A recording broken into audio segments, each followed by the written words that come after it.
Happy Ostar, everyone. Happy spring equinox. I hope that you all are doing fantastic. We definitely have had a turn for colder weather today rather than yesterday in Western New York, but that's weather. Yesterday, I did a meditation for Ostar for my patrons. You are welcome to join my Patreon page. I am Andarta. I am a professional psychic in Western New York, and I'm also a Reiki master and a death doula.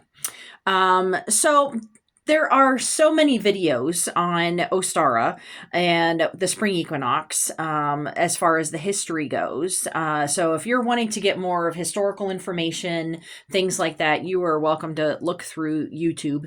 I wanted to mostly talk about light and dark because this is what is the most significant aspect of the equinoxes. So there are 4 equinoxes in a year.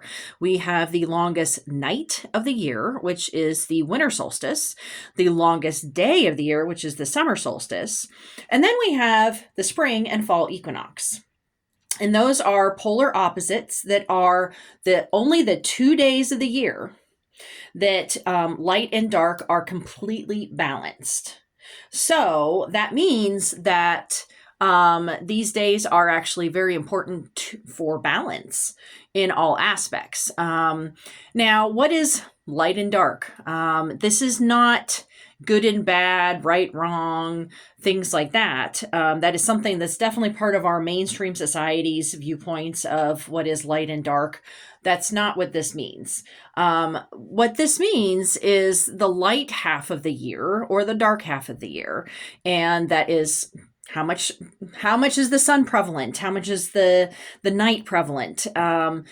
And so these things are very important to us, even though we may not be farming the lands ourselves anymore. We do think of those things when we think of people that actually make a living off of growing things that, maybe the light and dark may be important, which that absolutely is.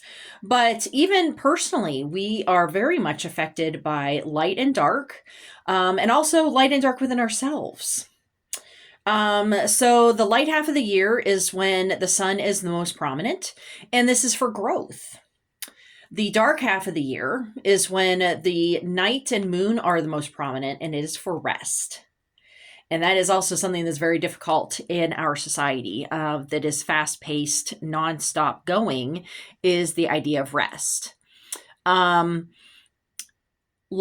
is growth, fertility, warmth, and our exterior selves. And so if you wanted to think about the tarot, the sun card represents all of the external aspects of ourselves, how we present ourselves to other people, and literally the light that comes from our sun. And the moon is the opposite of that, and that is the dark aspect of everything. The dark is the rest, healing, cooling, and our internal selves. So this is the moon card represents our emotions, our subconscious, all of those different things that are the binary oppositions to the sun and the light. Light is how we interact with others, and it is community focused. So that's why a lot of the different Sabbats, such as Ostara, but especially Beltane and Midsummer, and Lunasaw is when we're starting to get to the dark half of the year, but that's like the hurrah. That's the final, Sabbat that's about community, really, in ancient times. And the dark is how we look within ourselves, our subconscious, our emotions. And without light, we would, if we're talking about the light of the sun, we would literally die if we did not have the sun ever again, right? We would not be able to grow anything. We wouldn't be able to have any food. We wouldn't be able to, all of the different things that we rely on for the sun, we would die. But we also would die if we were always in the light. So the light would scorch us. We would constantly be going until we run ourselves to death. All of those different things. That's why we have to have that balance between our light half and our dark half. Now, another aspect of the dark is what we call in pagan woo-woo witchcraft realms is our shadow selves.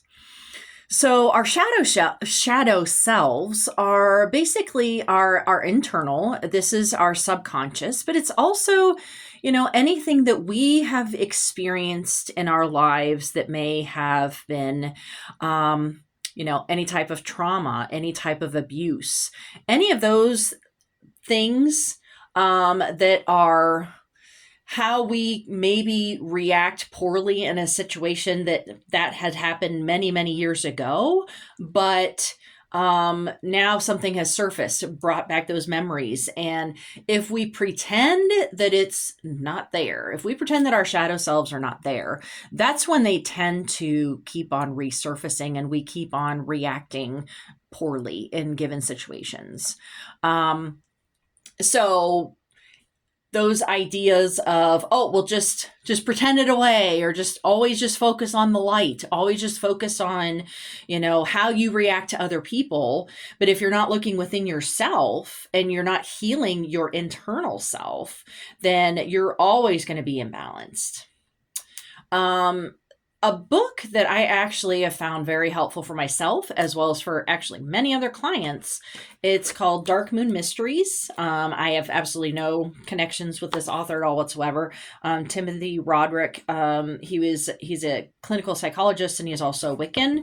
I've actually worked through this book many times with different clients. And so if you're really wanting to start working on your shadow self, I recommend this. There's other books as well, but I just find that this to be very helpful of having specific ritual practices that are pagan, if you are interested in paganism, things like that, so that you feel comfortable, facing your shadow self.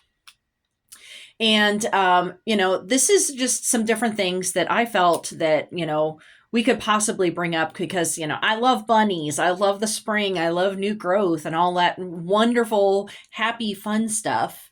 But I think that it's a really good time for us to reflect upon these two polar opposites that are equally important internally, externally, grand scheme of things, our own microcosm, things like that. So I'm hoping that this is helpful. You're always welcome to join my Patreon page because I actually do a lot of working on shadow self and things like that. So if you have any questions, please feel free to message me or email me or whatnot. And one final reminder is that I do have my tarot class, my Art of Tarot class tonight in Batavia. And this Sunday from 2 to 4, I have my Animal Magic class that I had actually rescheduled from February because we had a huge snowstorm.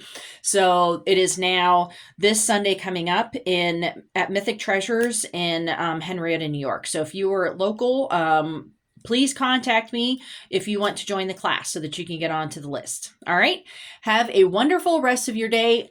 Blessed equinox. I hope that you find your balance today. All right. Have a good day.